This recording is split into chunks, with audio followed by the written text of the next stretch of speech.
I think part of what I'm just trying to convey today is that experience of saying yes to your chart. When you really are saying yes, yes, yes, I want to know. I want to embrace this. Like when you say yes to your chart, you're really saying yes to your incarnation.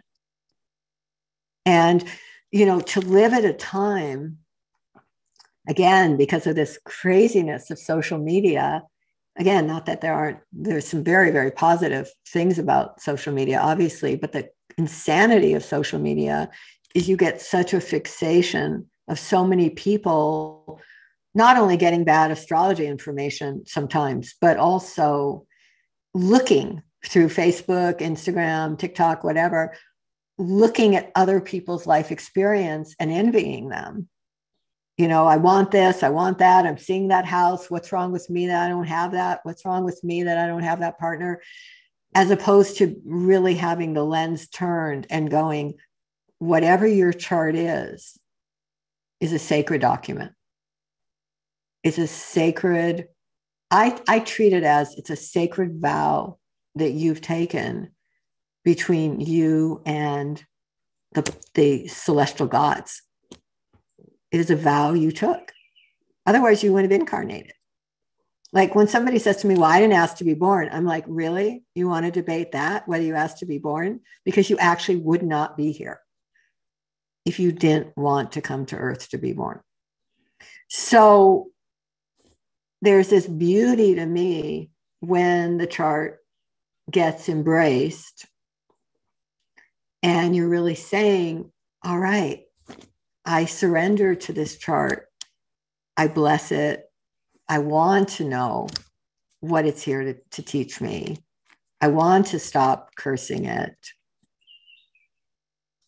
Something very profound happens, and you move out of that jealousy and competition and envy matrix that rules the internet so often, and you move into, all right, what am I here to learn? Because once you do that and you embrace that curriculum, the most magical things start to happen. And part of it is that going on with this idea that the planets are alive and waiting to communicate with you in the same way that the divine is, the more you're paying attention to them and blessing them, the more they do begin to interact with you.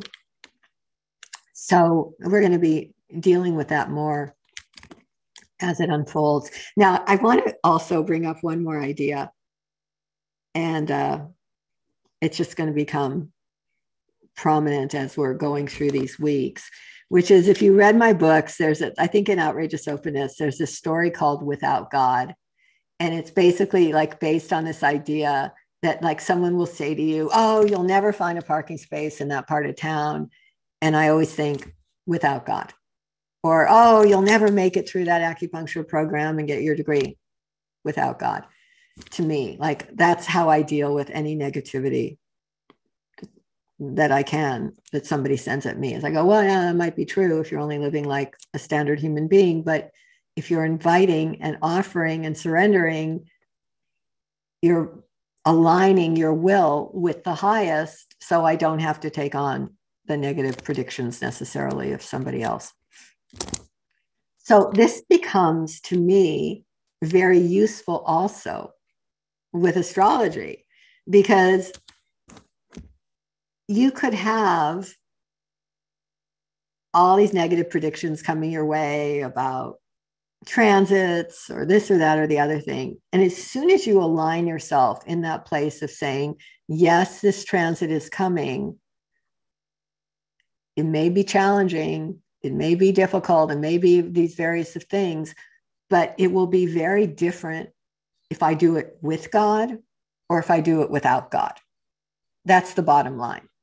Because your consciousness is now going to be anchored in the highest as you approach that transit. And I'll give you this funny example of it, which is that I think it was in 2020, it was sometime before 9/11. I got a chance to go to India. And I remember it was like the only time I could get a reasonably priced ticket was the worst astrology in the world. It was like a lunar total eclipse was going to be prominent in my chart, and Mercury was retrograde on top of that, and something else was retrograde. It was just like a mess. And all these people were like, don't go, don't go. It's too dangerous. And I kept getting this message to go. So I offered it in the way I knew. It was 20 years ago. It's become a lot more deepened at this point, but I offered it. And I said, come on, if I'm meant to go, open the way and let me go. And basically, what happened is the whole trip was flawless until we got to the airport in wherever we were landing. I can't remember where it was, Delhi, maybe. It was madness. It was complete craziness when I got there. And at that point, I'm just praying, okay, I know this is probably the total lunar eclipse. It's like, it's nuts. Help me. Everything about this is offered to the divine.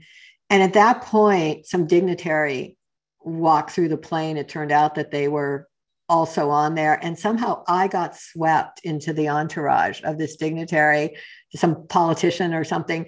I got completely carried, like as if I was one of the advisors, off the plane with all these people, removed out of the entire mess and just taken on my way, and had no other problems in the rest of the trip. And I always remember that as this idea that anything you do in the conscious awareness of inviting in the divine, even under the worst of transits, somehow